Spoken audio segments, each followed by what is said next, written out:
Every year, hundreds of thousands of seniors suffer strokes alone at home, and most never make it to the hospital in time. It doesn't happen in the middle of chaos or noise. It happens in silence. A normal morning. You reach for a glass of water and suddenly your hand doesn't cooperate. Your vision blurs. You try to call out, but the words don't come. Your body feels heavy, unresponsive, like you've been unplugged from yourself. In that moment, every second counts, and what you do next decides whether you live or whether the story ends right there. I've seen it more times than I can count.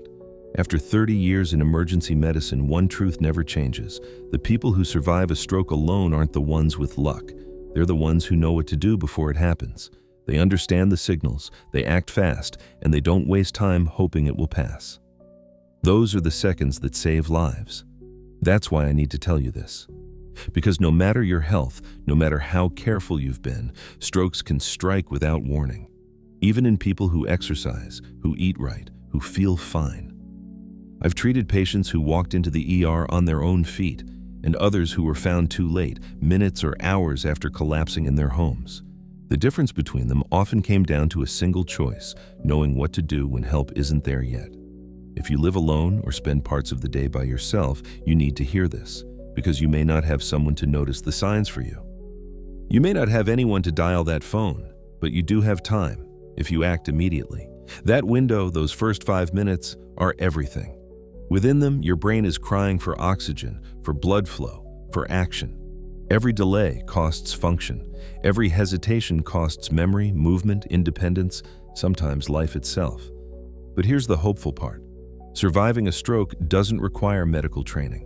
It doesn't depend on perfect health. It depends on simple, practical knowledge.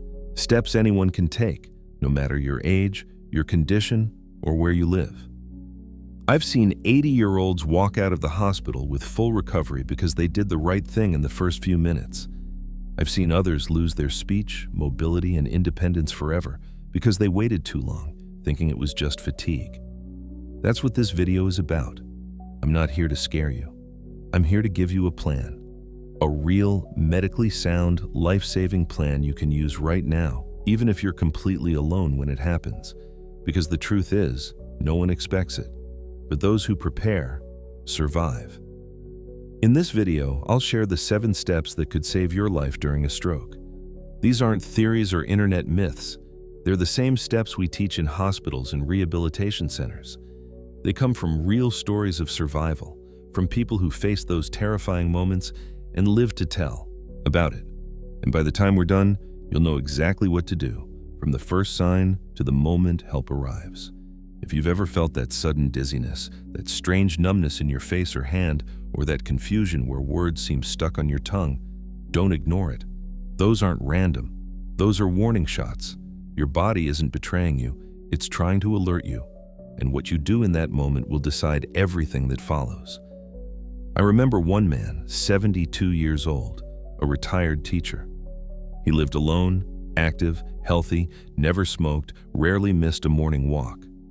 One afternoon, he felt a strange weakness on one side of his body.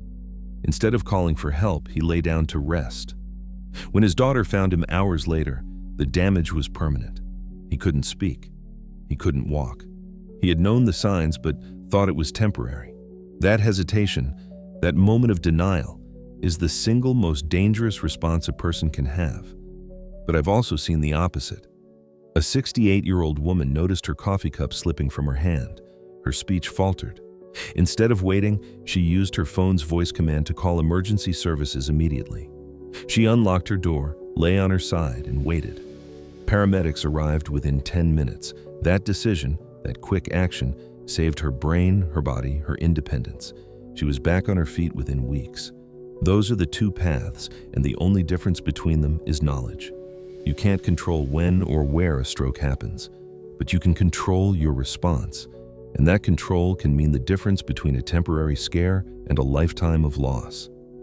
So here's my promise to you. By the end of this video, you'll know the exact 7 steps to survive a stroke alone. You'll understand what each one does, why it works, and how to remember them when it matters most. These steps don't require strength, speed, or luck, only awareness. And once you learn them, you'll never forget them. If you're over 60 or you love someone who is, these next few minutes could literally save a life. Maybe yours, maybe someone you care about, because strokes don't wait and they don't give second chances. But knowledge, that's your best defense. So stay with me, pay attention, because what I'm about to share could mean walking out of the hospital instead of never leaving it. This is the information every senior deserves to know, but too few ever hear in time. Don't be one of them. Let's begin. They call it the silent killer for a reason. A stroke doesn't always announce itself with pain or panic. It creeps in quietly, often disguised as something harmless, a little dizziness, a wave of fatigue, maybe a tingling in the arm or a slurred word that vanishes as fast as it came. Most people shrug it off. I just stood up too fast. Maybe my blood sugar's low. I need some rest. That false sense of calm is exactly what makes strokes so deadly. Because every minute you wait, millions of brain cells are dying. I've seen it happen too many times. A man feels strange, sits down, tells himself he's just tired. He closes his eyes, thinking a short nap will help. When his wife finds him 2 hours later, he's unresponsive. His speech is gone. His right side won't move. And in those 2 lost hours, the part of his brain that controlled language and memory has already been destroyed. The truth is brutal. Over 70% of seniors who suffer strokes while alone delay help by more than 2 hours. And that delay is often fatal. The tragedy isn't that they didn't care. It's that they didn't know. They didn't recognize the danger until it was too late. Because strokes don't feel like emergencies. They feel like inconvenience. That's why they're called brain attacks. Just like a heart attack cuts off blood to the heart, a stroke cuts off blood to the brain. The moment that happens, oxygen stops flowing. Cells begin to suffocate. Within minutes, they start dying, permanently. The body sends signals, but they're subtle. A hand that won't grip, a tongue that feels thick, a sudden imbalance when standing. Most people think, I'll be fine in a minute, but that minute is everything. After 30 years working in hospitals, I can tell you this with absolute certainty. Surviving a stroke depends on what you do in the first 5 minutes. 5 minutes. That's your window. That's the difference between full recovery and lifelong disability, between calling for help and never speaking again. And it's not just physical strength that determines who survives, it's awareness. The people who make it through aren't necessarily healthier or younger. They're faster to act. They know something's wrong and they move. They don't rationalize it. They don't wait. They don't pretend it'll pass. They act. That's why education is the most powerful medicine we have. But here's what most people don't realize. Strokes are often preceded by smaller temporary episodes called mini-strokes, or TIAs, transient ischemic attacks. They last only a few minutes, sometimes even seconds, and the symptoms vanish completely. The danger? That's the brain's warning shot, a preview of what's coming. Ignoring it is like seeing smoke and waiting for flames. Roughly 1/3 of people who experience a mini-stroke will have a major stroke within days if they don't seek help immediately. It's heartbreaking to see how preventable many cases are. Patients come in terrified, but when we look back, the signs were there. The body whispered long before it screamed. A brief numbness, a flicker of confusion, words that didn't form properly, all brushed aside as just getting older. But aging isn't the cause.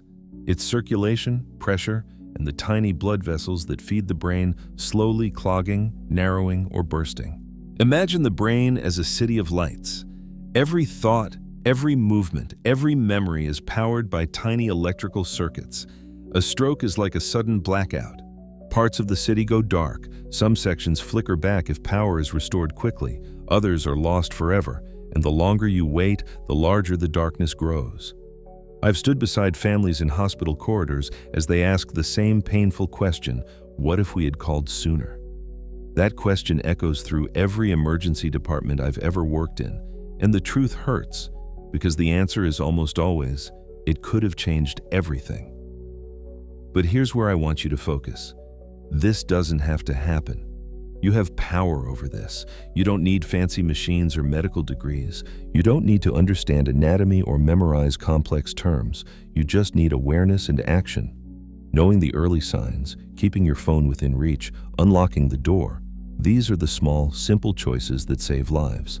The good news is, your body gives you warnings, clear, consistent warnings. The problem is, most people never learn to interpret them. They confuse them for stress, aging, or dehydration. They minimize them because they don't want to be a burden. But here's something I tell every patient: you can't recover from what you don't survive. There's no shame in calling for help. The only mistake is silence. Let's be honest, as we get older, the line between normal tired and something's wrong starts to blur. We expect our bodies to ache, our energy to fade, our movements to slow. But a stroke isn't part of normal aging. It's a medical emergency that demands immediate action. And when you understand that, you take back control. You don't have to be helpless, you can prepare. The stories that stay with me aren't just the losses, they're the victories, the people who trusted their instincts. The 74-year-old woman who felt her speech slur while reading the newspaper. She didn't wait. She pressed the emergency button on her smartwatch. Paramedics reached her in minutes. Today, she's walking, talking, and fully recovered. She told me later, "I almost didn't call, but something told me not to ignore it." That something saved her life. Contrast that with another story. A man in his late 60s who noticed his left arm tingling one morning. He assumed it was because he slept wrong. He went about his day. When his wife came home that evening, she found him slumped in the chair. The stroke had hit full force hours earlier. By the time he arrived at the hospital, too much damage had been done. Those are the two outcomes, and the line dividing them is knowledge. It's readiness. It's how quickly you move. The truth is simple but hard to hear. No doctor, no medication, no miracle can undo what happens when time is lost. But when you act, you can rewrite the ending. So if you're watching this now, consider it. Preparation, not panic. I'm not here to frighten you. I'm here to arm you, because once you understand what's happening inside your body, you can make decisions that buy you time, and time is survival. The human brain can start to heal if it's helped fast enough. I've seen people recover their speech, their memory, their independence. I've seen them walk out of the same hospital where hours earlier they were carried in on stretchers. And that's the shift I want for you. From fear to readiness. You can't stop every stroke, but you can survive one. You can train your mind to act the moment your body signals distress. You can teach yourself what to do, step by step, so even if you're alone, you're not powerless. The good news? You don't need expensive equipment. You don't need fancy medical tools. What you need is awareness and action. Because those two things, more than anything else, are what turn a tragedy into a comeback. Step 7, the very first and most important thing to understand, is recognizing the early signal. Because survival starts not in the hospital, but in the moment you realize something isn't right. The faster you notice it, the more of yourself you save. That's why we begin here, with the simplest, most powerful tool doctors use to detect strokes early, the FAST method. F-A-S-T. It's short, easy to remember, and it has saved countless lives. F for face, drooping. A for arm weakness. S for speech difficulty. T for time to act. But let's go deeper, because here's what most people don't know. Strokes don't always start with facial drooping or slurred speech. Sometimes, the first signal is much quieter. It can be as subtle as dizziness when standing up, or a strange loss of balance that feels like your legs forgot how to move. I've seen seniors ignore these early signs again and again, and I understand why. It doesn't feel like an emergency. It feels like fatigue, dehydration, or a moment of clumsiness. But these subtle sensations, that unsteady feeling, that momentary confusion, are often the body's alarm system firing off, begging you to pay attention. So let's break it down, step by step. F, face drooping. Go to a mirror. Look at yourself. Does one side of your face look different? Is your smile uneven? Does one eye seem lower or slower to blink? Try to raise your eyebrows. Can both move equally? If one side feels heavy or unresponsive, don't wait. This is one of the earliest visible signs that blood flow to your brain is being disrupted. It doesn't matter if it's mild or barely noticeable. If it's different, act. A, arm weakness. This one can be deceptive. Many people think, I'm just tired or I slept wrong. But here's the test. Lift both arms straight in front of you, palms up. Hold them there. Watch closely. If one drifts downward, or if you feel numbness, tingling, or weakness in one arm, it's time to act, not wait. That drop might look small, but it's one of the most reliable warning signs of a stroke in progress. S. Speech difficulty. You might notice your words slurring or not coming out right. Sometimes, it feels like your brain is moving slower than your mouth, or that you know what you want to say but can't form the words. Ask yourself to repeat a simple sentence, something short like, "Today is a good day." If the words come out garbled or uneven, that's not just fatigue or stress. That's your brain struggling to communicate. Teenth, time to act. This is the most critical letter in the acronym, because when it comes to strokes, time is brain. Every minute you hesitate, 1.9 million brain cells die. That's not a scare tactic, it's scientific reality. The sooner you call for help, the more of your mind and body can be saved. Those who get treatment within the first hour often walk away with full recovery. Those who wait often never walk again. But remember, strokes don't always look like the textbook example. Sometimes the signs come earlier, softer, easier to ignore. Dizziness, sudden headache, blurred vision, a sense of disconnection, as if your body isn't cooperating with your thoughts. That's why it's not just about the letters FAST. It's about learning to listen to your own body with awareness and urgency. Imagine this. You're in your kitchen, reaching for a glass, and it slips from your hand. You laugh it off, maybe blame arthritis or clumsiness. But then it happens again, and your arm feels heavy, unresponsive. You try to pick up your phone, but your fingers don't obey. That's not coincidence. That's a message. That's your body screaming through numbness. If you're not sure, use the mirror test. Look closely, speak a few words out loud, move your arms, your fingers, your legs. If anything feels weak or off balance, act immediately. Don't wait to see if it passes, because when it comes to a stroke, waiting is losing. Here's something few people realize. Half of all strokes begin with balance or coordination problems before any of the classic symptoms appear. Patients often describe feeling as though the room tilted or their legs suddenly stopped responding. Some even feel a moment of fog, like they're outside themselves for a few seconds. These aren't minor glitches. They're warnings that blood flow is being disrupted in the cerebellum or brainstem, areas responsible for movement and coordination. I once treated a man in his late 60s who experienced just that. He was gardening when he suddenly felt off balance. He thought it was dehydration, drank some water, and kept working. Within half an hour, his speech began to slur. By the time help arrived, he couldn't move his right side. He later told me, "I thought I was just tired. I had no idea it started that quietly." Contrast that with another story, a woman, 63 years old, who noticed her reflection in the bathroom mirror looked uneven. Her smile felt strange. Instead of brushing it off, she remembered what her doctor had said about acting fast. She called for help immediately. Paramedics arrived within minutes, and she received treatment before major damage occurred. 3 days later, she walked out of the hospital without any lasting impairment. That's the power of recognition.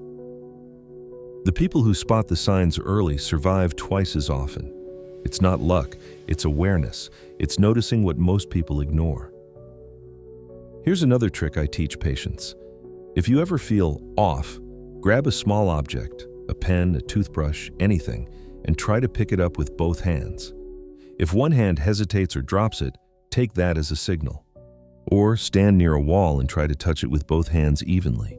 If your balance falters, sit down immediately and prepare to call for help. The worst thing you can do is dismiss symptoms because they fade.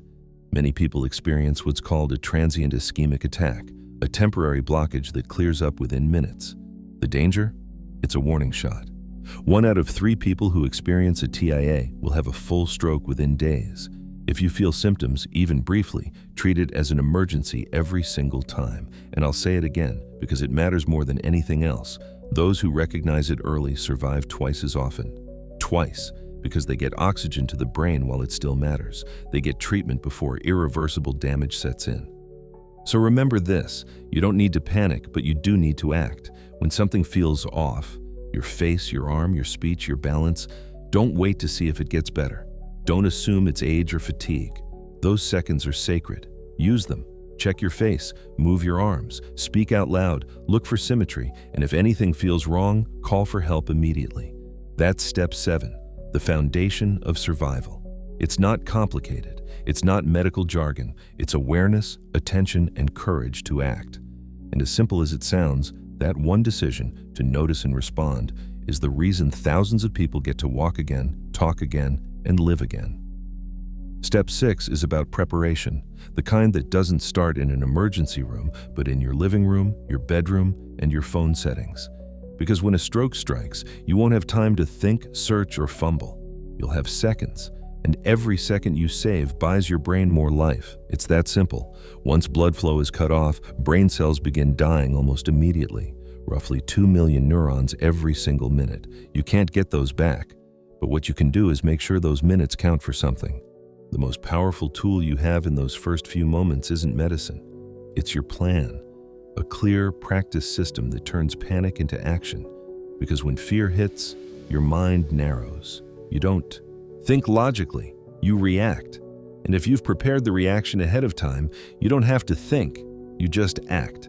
That's how people survive. Here's what I tell every patient over 60. Your emergency plan begins with one rule. Your phone is your lifeline. Keep it within reach at all times. Not across the room, not buried in a bag, not on the charger in another part of the house.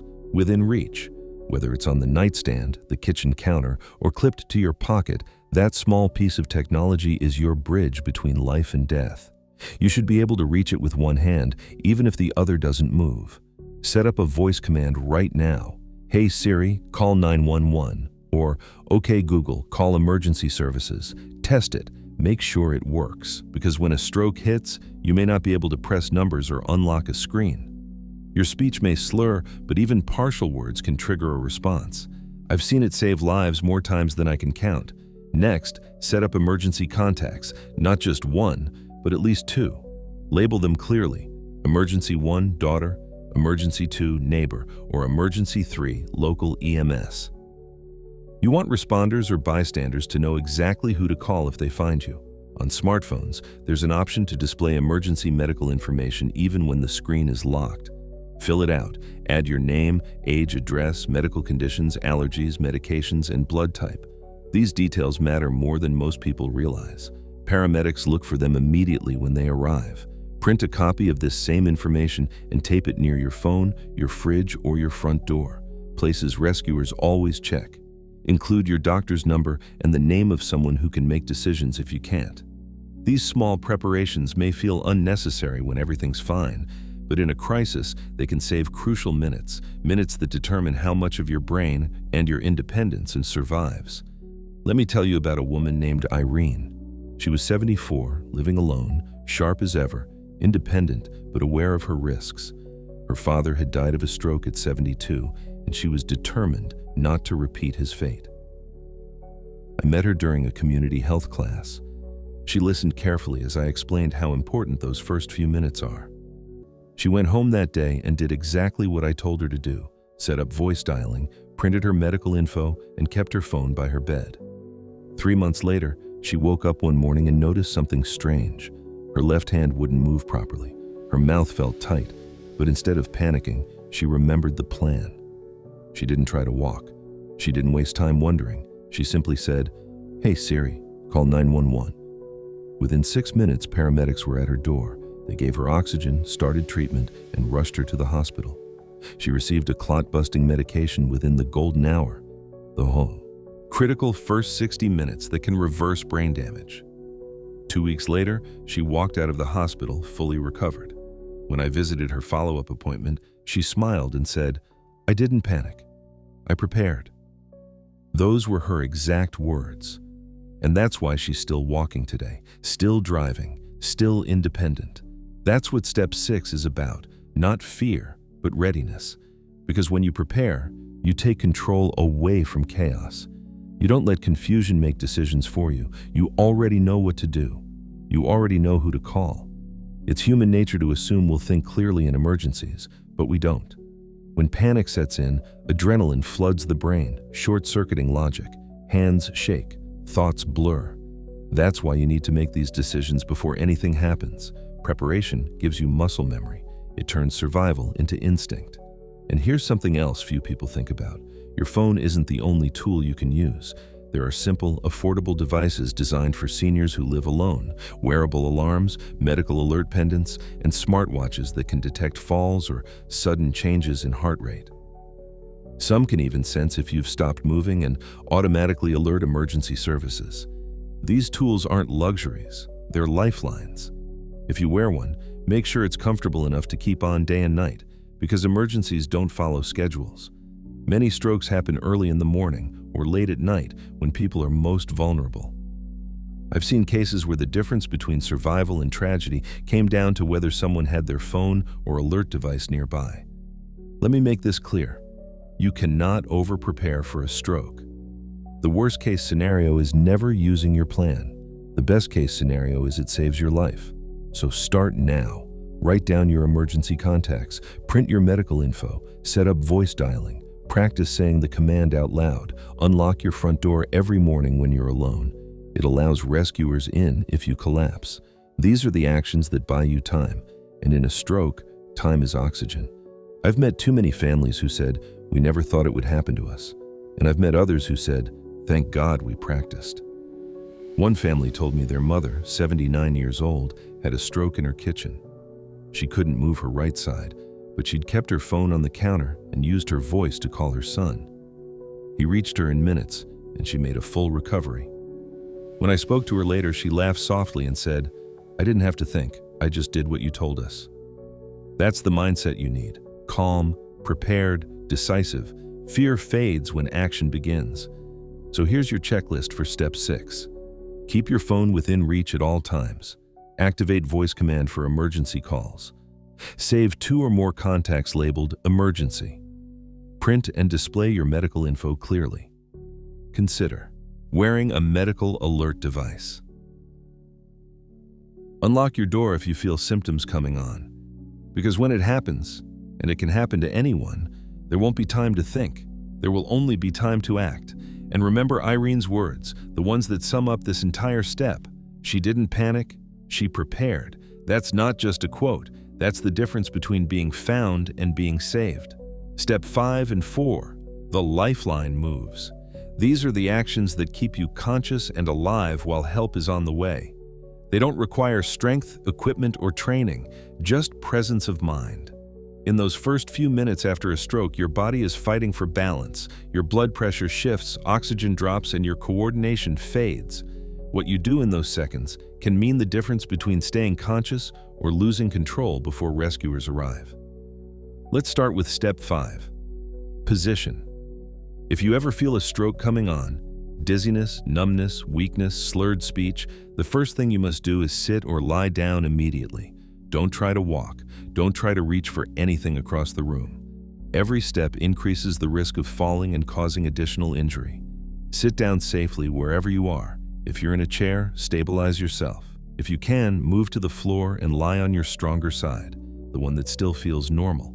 This position protects your airway, prevents choking, and keeps your weaker side supported. It's a simple move, but it's a lifesaver. Many stroke patients collapse because they try to fight through symptoms. Their balance fails, and they hit their head on a hard surface. That secondary injury can double the danger. The goal here isn't to be heroic, it's to stay alive until help comes. If you're near a phone, bring it with you as you lower yourself down. If not, slide to a seated or side-lying position first, then use your working arm to reach it. The key is stability. Don't fight gravity. Work with it. By lying on your stronger side, you reduce pressure on your airway and give your lungs space to expand. If you start vomiting or drooling, both possible during a stroke, this position keeps you from choking. Here's what I tell patients to remember. Down is safe, side is survival. The floor is your friend. You're not giving up. You're grounding yourself. Now let's move to step 4, breathing.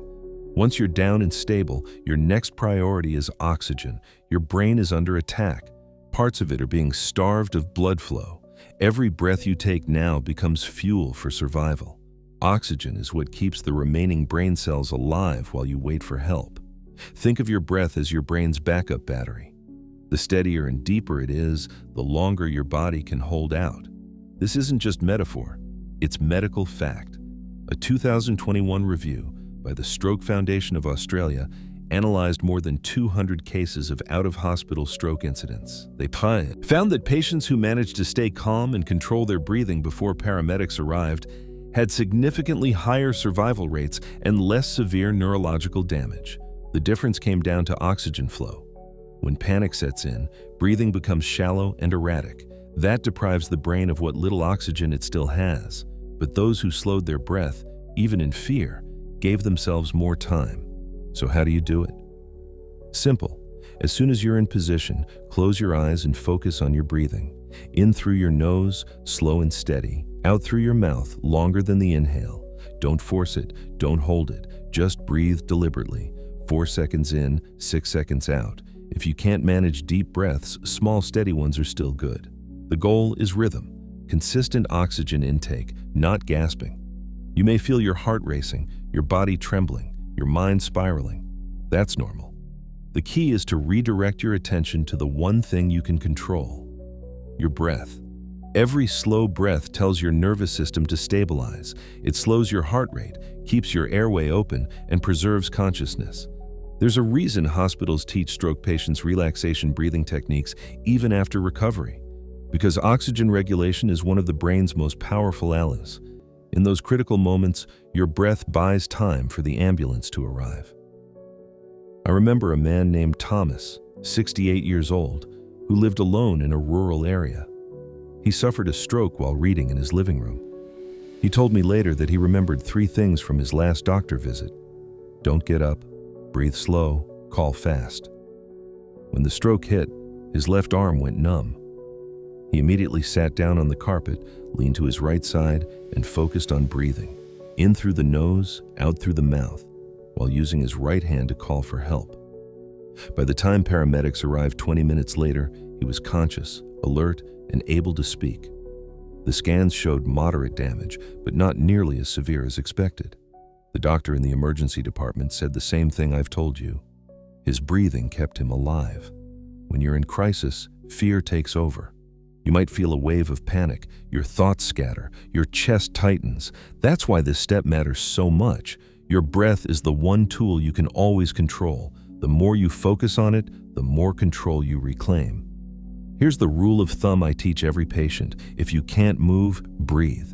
If you can't speak, breathe. If you can't think clearly, breathe. Because as long as you're breathing with intention, your brain is still fighting. Another detail most people don't know: shallow or rapid breathing during a stroke can worsen dizziness and confusion. That's because when you hyperventilate, you blow off too much carbon dioxide. That causes blood vessels in the brain to constrict, reducing oxygen even further. Slow breathing, on the other hand, does the opposite. It keeps your blood vessels open, maintains oxygen flow, and stabilizes pressure.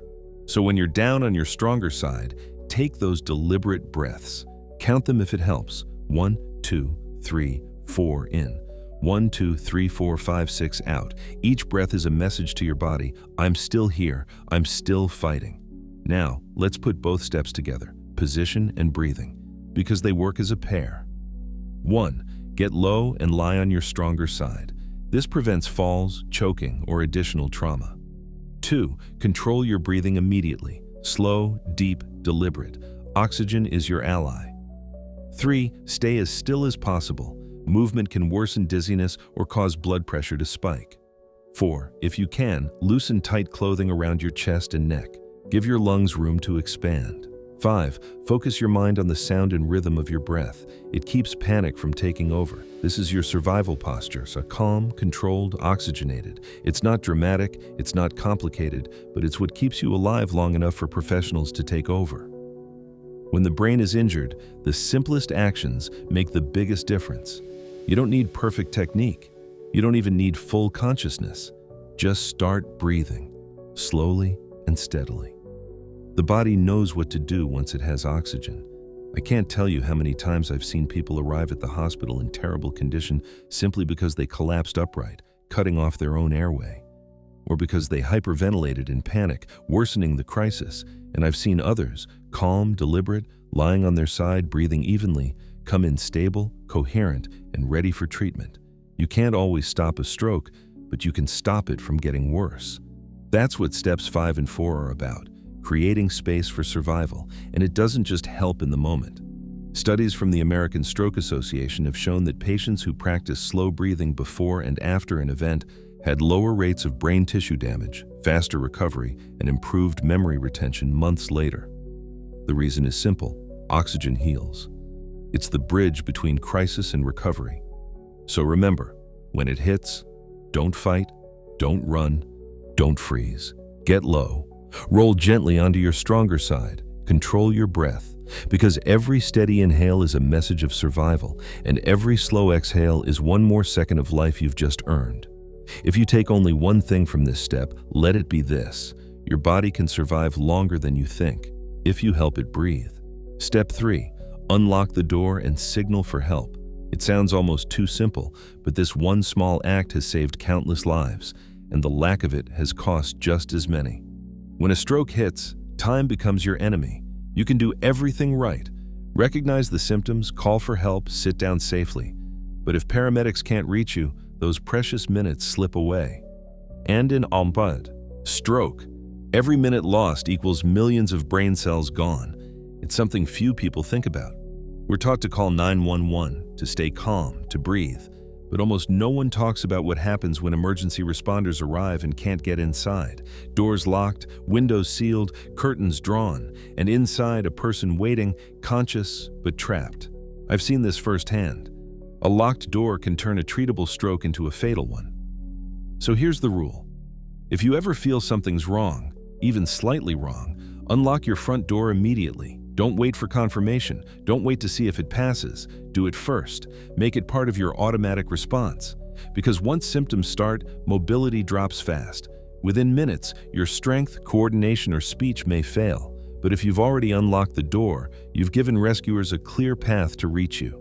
Picture this. You're in your kitchen and suddenly feel dizzy. Your arm tingles. Your words come out slow. Before you even grab your phone, before you do anything, walk, crawl, or shuffle to the front door. Unlock it. If you can, wedge it open or leave it slightly ajar. That's your lifeline. I tell all my patients to practice this mentally. Imagine it step by step. Because in a real emergency, there's no time to plan. You'll rely on instinct. If you've rehearsed unlocking that door in your mind, you'll do it automatically. And if you live alone, go one step further. Create backup access. Keep a spare key hidden in a secure lockbox outside, or give one to a trusted neighbor or family member. Don't just say you'll do it, actually do it. Every paramedic has a story about arriving at a home and having to break down a door. It's not dramatic, it's tragic. Because while they're struggling to get in, the clock is still ticking.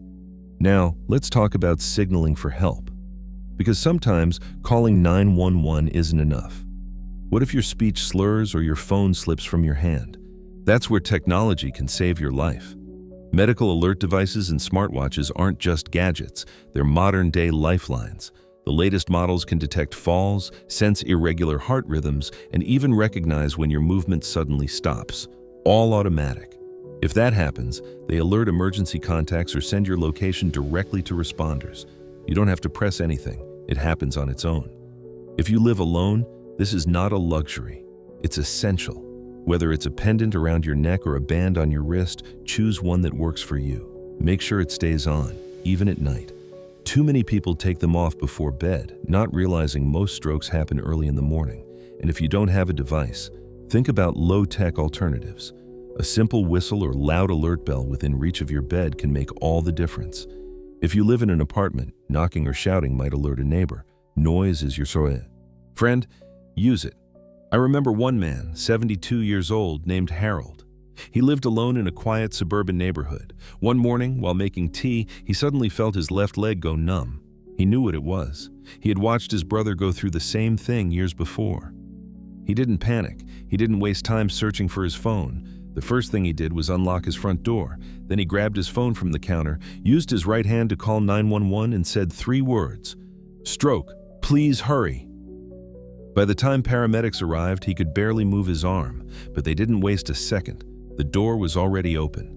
They found him lying on his right side, breathing slowly, just like he'd been taught. Within minutes, he was on a stretcher, IV started, oxygen flowing. on his way to the hospital. Later, at his follow-up, he told me, "I remembered what you said. Unlock the door first. I almost didn't, but something told me to do it." That decision saved him. If the paramedics had needed to break the door down, he might have lost another 5 minutes. 5 minutes that could have meant permanent paralysis. Instead, he walked into that appointment on his own 2 feet. Stories like Harold's are why I emphasize this step so strongly. It's not about paranoia, it's about practicality. Because when the worst happens, small things become everything. Here's the truth most people don't realize. When emergency services receive a call and can't get inside, they're forced to request police or fire assistance to breach the property. That process can take 5, 10, even 15 minutes depending on the area. During that time, you're alone, maybe conscious, maybe not, and no one can reach you. Unlocking your door eliminates that barrier instantly.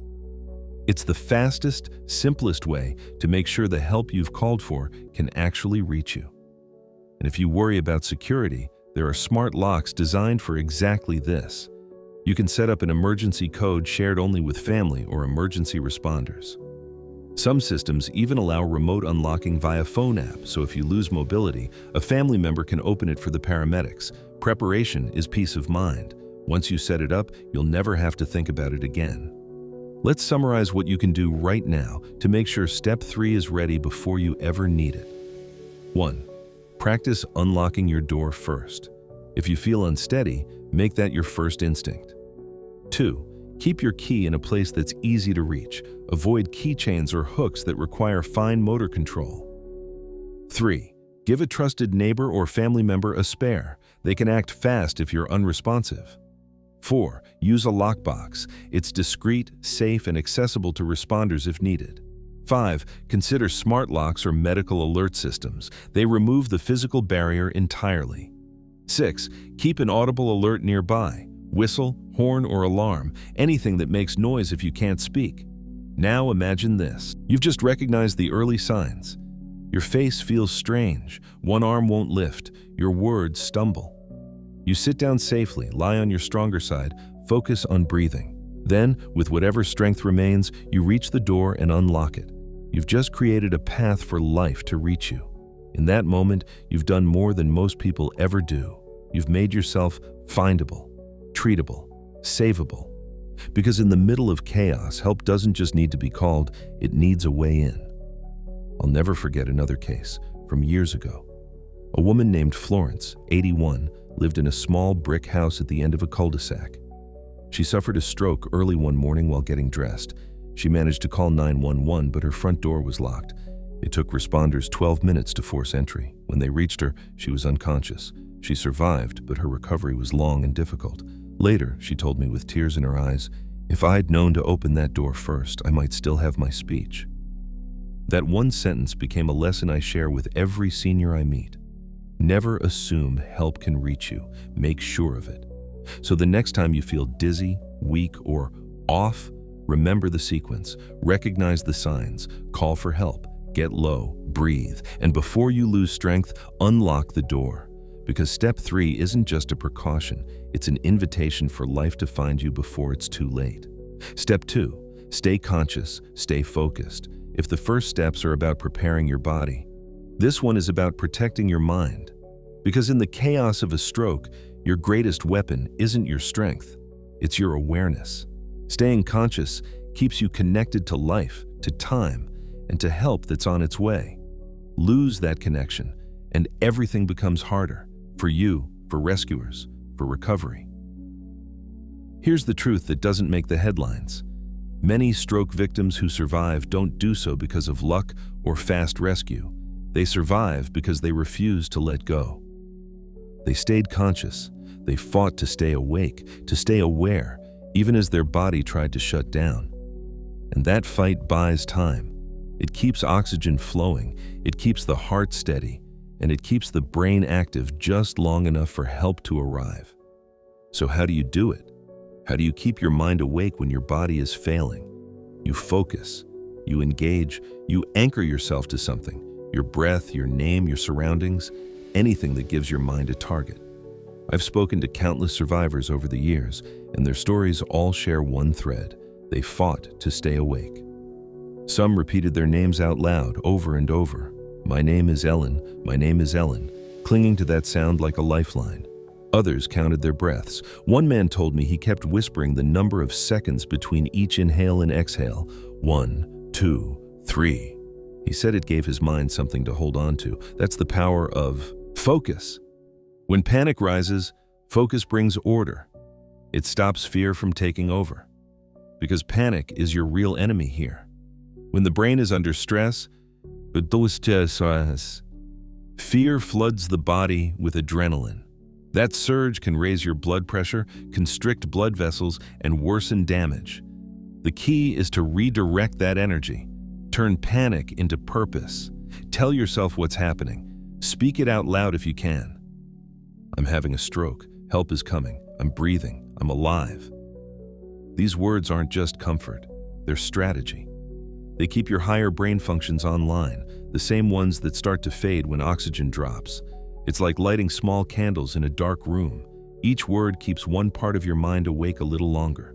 And even if speech becomes difficult, think the words. Imagine saying them.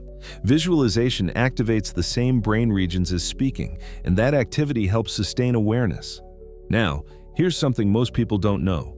Small, deliberate micro-movements can also help keep the brain engaged. Even if one side of your body is paralyzed, the other side still responds. Try to blink, tap your fingers, squeeze your hand, wiggle your toes on the stronger side. These aren't random actions, they're signals. Each one tells your brain, "I'm still here, still conscious, still connected." In stroke units across Japan, patients are sometimes taught what doctors call the conscious touch protocol. Tiny repetitive motions that keep the brain's motor centers awake. They've found that those who maintain these small movements before treatment often recover coordination faster, because the brain remembers what it was doing before the blood flow stopped. You don't need to know the science to use it, just move. Blink slowly, tap gently, breathe rhythmically. Anchor your awareness to these motions. And if you feel yourself drifting, if your eyelids grow heavy, if confusion starts to creep in, fight it. You may not be able to move much, but you can think. Focus on sensory details. Listen for sounds outside, a car, a siren, a clock. Describe them in your head. Identify what you feel under your hand, the floor, a blanket, your clothes. These sensory anchors keep your consciousness tethered to the present moment. One woman I met, age 77, told me that after her stroke began, she felt herself slipping away. She said it felt like falling asleep in slow motion. So she started describing everything she could see out loud. Red curtains, white ceiling, yellow clock. She did it for nearly 10 minutes until help arrived. The paramedics later told her that when they entered, her eyes were open, she was conscious, and her breathing was steady. That awareness likely saved her life. Here's another method, one that's simple but powerful: counting breaths. Breathe in and count 1, breathe out and count 2. Repeat slowly. Don't worry if the numbers get mixed up. The goal isn't accuracy, it's engagement. Each number, each breath keeps your brain's circuits firing, holding you in the moment. If you lose count, start again. If you can't speak, think the numbers. If your breathing is shallow, shorten the count. Just keep going. You're giving your brain oxygen and focus at the same time, the two things it needs most. Some survivors describe this phase as a battle, not against death, but against surrender. They say it's like standing at the edge of a dark tunnel and forcing themselves to look toward the light. They hold on to anything they can, a prayer, a memory, a sound, just to stay awake. That's what I want you to remember. Your mind can outlast panic if you give it something to hold on to. Don't underestimate how strong your awareness can be. Even when your body betrays you, the mind can lead it. Science supports this. Stroke patients who maintain partial consciousness during the event have significantly higher chances of functional recovery. Why? Because staying conscious means your brain continues to communicate with your body, however weakly, keeping pathways alive. I once treated a man named Robert. He was 69, retired firefighter, tough as they come. When he had his stroke, he fell in his driveway. He couldn't move, couldn't shout, but he stayed conscious by focusing on the gravel beneath his hand. He said later, "I just kept squeezing it. I could feel the stones. I told myself, if I can still feel, I'm still alive. By the time help arrived, he was weak but alert. Doctors said his awareness likely prevented complete cortical shutdown. He recovered speech within weeks. That's the power of mental focus. It's not poetic, it's neurological. If you're ever in that situation, here's what to remember. You must become your own anchor. Keep your eyes open if you can. Visual focus stabilizes consciousness. Repeat your name, address, or a phrase like "help is coming." Count breaths or move fingers to maintain engagement. Focus on any sensation you can: warmth, texture, sound. Don't let silence or stillness pull you under. Fill the space with thought or rhythm. These are not desperate acts. They are deliberate strategies. You're keeping your brain online. You're buying time. Even in hospitals, trained nurses use similar methods for patients at risk of fainting. They talk, they ask questions, they touch the person's hand, keeping them responsive. You can do the same for yourself. Talk to yourself, count, pray. Anything that keeps the lights on in your mind. Because here's something few people realize. Losing consciousness during a stroke isn't always immediate. It happens gradually. There's a window, sometimes seconds, sometimes minutes, where awareness flickers in and out. That window is your battleground. That's when you fight hardest. And if you've followed the previous steps, you're all ready. Positioned safely, breathing steadily, door unlocked. Then this step becomes pure willpower. No more decisions, just survival. Let's be clear. Staying conscious doesn't guarantee a full recovery, but it drastically improves the odds. Every second you stay aware is a second your body continues to function under your direction, not panics. You're giving rescuers a living, breathing person to save, not a silent one. So, if the moment ever comes, remember what thousands of survivors have learned firsthand. Don't close your eyes. Don't let go. Breathe, count, focus. Your thoughts are your lifeline, because even in the darkest moment, consciousness is strength, and strength is survival. Step 1, the 3-minute decision. It's the step that decides everything, the one moment that separates survival from tragedy. Because when it comes to strokes, heart attacks, or any vascular emergency, hesitation kills. The brain doesn't wait, the heart doesn't pause, the body doesn't hold on until it's convenient. You have 3 minutes to make the most important decision of your life. Call for help. Even if the symptoms fade, even if the numbness passes, even if you start to feel better, call anyway. That single act, dialing those 3 numbers, is what gives thousands of seniors another chance at life every year. Yet most don't do it. Not because they don't care, but because they doubt. They question what they felt. They tell themselves it was nothing, maybe just fatigue, dehydration, or stress. That delay is what turns recoverable moments into irreversible loss. You might have heard of the term mini-stroke, or TIA, transient ischemic attack. It's when blood flow to part of the brain is blocked briefly just for a few minutes, then returns. The symptoms disappear, and people assume it's over. But what most don't realize is that a mini-stroke is the body's final warning shot. It's not the end, it's the beginning. Studies show that within 48 hours of a TIA, 1 in 5 people will suffer a full stroke. And many of those strokes happen suddenly, fatally, and without a second chance to react. That's why the 3-minute decision exists. When something feels wrong, when you can't lift your arm, when your words slur, when your vision shifts, you have a 3-minute window to act before confusion or paralysis may set in. 3 minutes to call for help before control slips away. Here's the truth that doctors repeat over and over in stroke wards. It's better to be wrong and safe than right and dead. No emergency responder will ever criticize you for calling too early, but every paramedic, every nurse, every doctor has seen the heartbreak of someone who waited too long. I'll tell you about a woman named Mary. She was 74, living with her husband in a small coastal town. One morning, while reading her paper, her left hand went numb. She told her husband, "It's just my circulation. I'll be fine." 10 minutes later, she was struggling to speak. By the time the ambulance arrived, half her body was paralyzed. When I saw her later in rehabilitation, she told me something that still echoes in my mind. "If I'd called right away, I'd be home tending my garden instead of learning to walk again. That's why this step matters more than any other, because all the breathing, positioning, and focus in the world won't save you if help doesn't arrive soon enough. You can't heal what isn't treated. The 3-minute decision isn't just about speed, it's about mindset. It's about replacing hesitation with instinct. The moment you notice something off, act. Don't wait for it to pass. Don't Google symptoms. Don't call a friend first. Pick up the phone and dial emergency services. Even if it turns out to be nothing, you've lost nothing. But if it's something, if it's the start of a stroke, you've just bought your future back. And if you live alone, this decision becomes even more critical. Because no one else is going to see the signs. You are your own first responder. That means preparation matters. Keep your phone within reach, not across the room, not charging on the counter, within arm's distance wherever you sit or sleep. Program emergency numbers into speed dial. Label them clearly. Set voice commands if your phone allows it. Call emergency, call 911, or call help, because when seconds count, words save lives. I remember one patient, 82 years old, who practiced saying, "Call 911" every night before bed as part of his evening routine.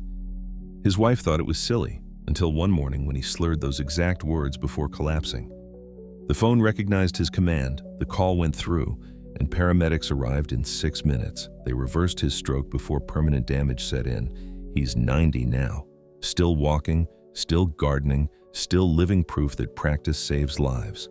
Now, I want to speak to that voice of hesitation that whispers in so many seniors' minds, the one that says, "I don't want to bother anyone." That thought has cost more lives than the stroke itself. Emergency services exist for one reason: to respond when it matters most. You are not a burden. You are someone's parent, someone's friend, someone's story waiting to continue. The call you make isn't inconvenience, it's preservation.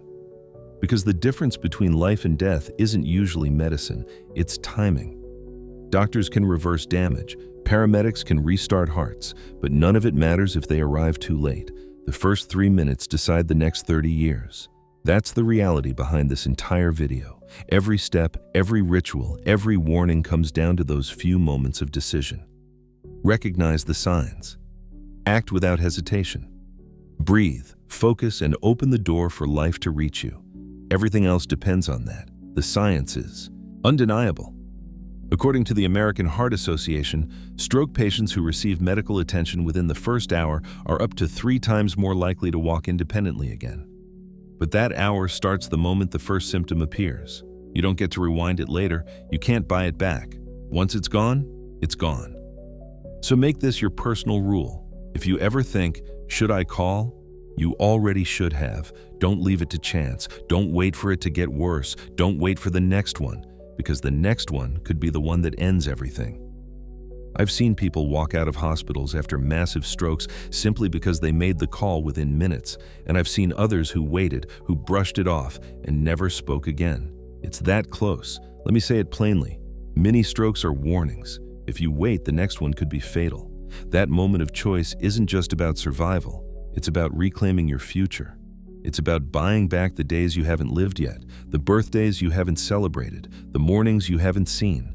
Every second you act fast, you buy your future back. That's the final truth of this entire series of steps. Survival isn't an accident. It's a decision, made in panic, made in pain, made in 3 short minutes. But it's a decision that can rewrite everything that follows. So here's what I want you to do right now. Make your 3-minute plan. Write down emergency numbers. Put your phone in a reachable place. Tell your loved ones your plan. Rehearse it once this week. Because when crisis comes, the mind doesn't think, it reacts. And if you've prepared, it reacts the right way. Don't underestimate this, because when your brain begins to fail, it's the habits you built before that moment that save you. And if you're over 60, please, don't keep this to yourself. Someone you know is at risk right now and doesn't realize it. Maybe a friend, a neighbor, a relative. Share this video with someone over 60. It might save their life. And stay with us. Because in our next video, doctors reveal the simple daily habit that keeps your brain sharp after 70, one that anyone can do and that costs nothing.